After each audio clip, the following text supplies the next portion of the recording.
Good morning, everyone. This is Darshana coming to you from day 14 of Power to the P. This is the month of mindful masturbation that I have taken on for myself and to share with you.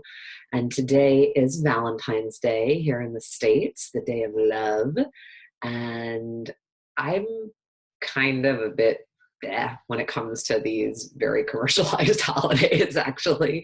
But I do always love celebrating love and honoring the intentionality behind just dropping into that sweetness and that pure essence, that liminal space of just connection and feeling good. Like, I'm a yes to that. So if it brings more of those things out in other people, then yay, Valentine's Day. So I woke up this morning and decided that I would give myself over to my self-loving practice straight away. I just was enjoying being in my bed, kind of rolling around, and then just being in my stillness, and that play, that dance between motion and stillness was feeling really good, and just feeling the softness of my sheets against my skin and the warmth that my body heat had generated, and really enjoying the sensations of just being. And rest is something that I have definitely been needing. And so to be in a restful space with myself, a lot of times I've found that I've been doing some more like upright movement or getting on a yoga mat before my practice. And today I didn't even get out of bed.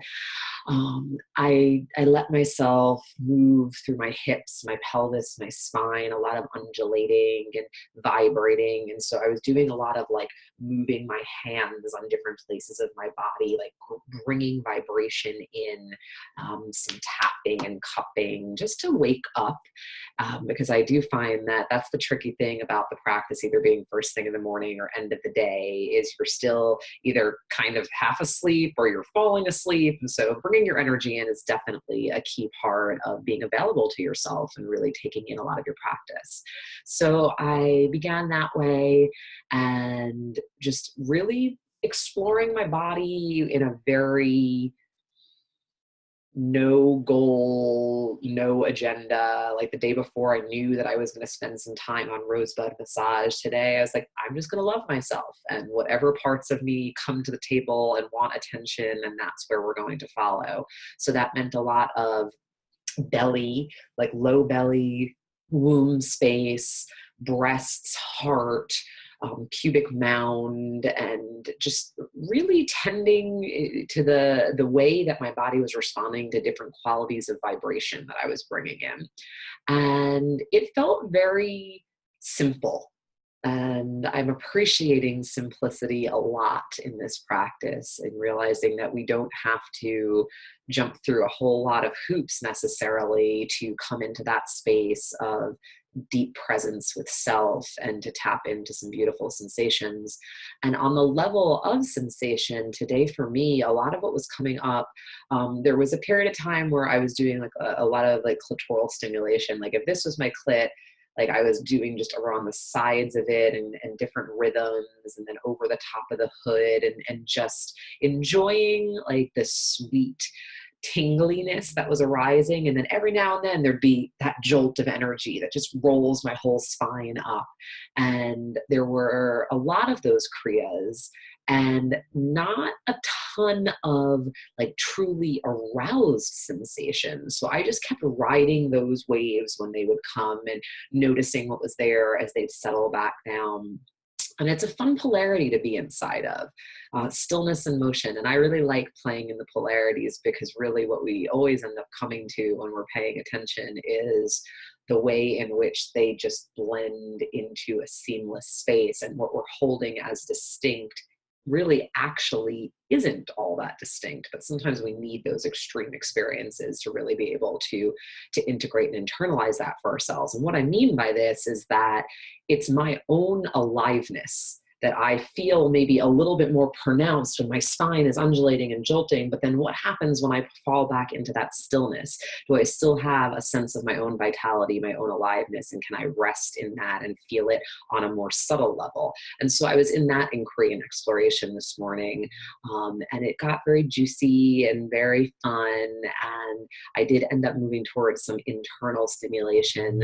I had been focused a lot on the exterior of my vulva and my inner and outer labia, spending some time around my perineum.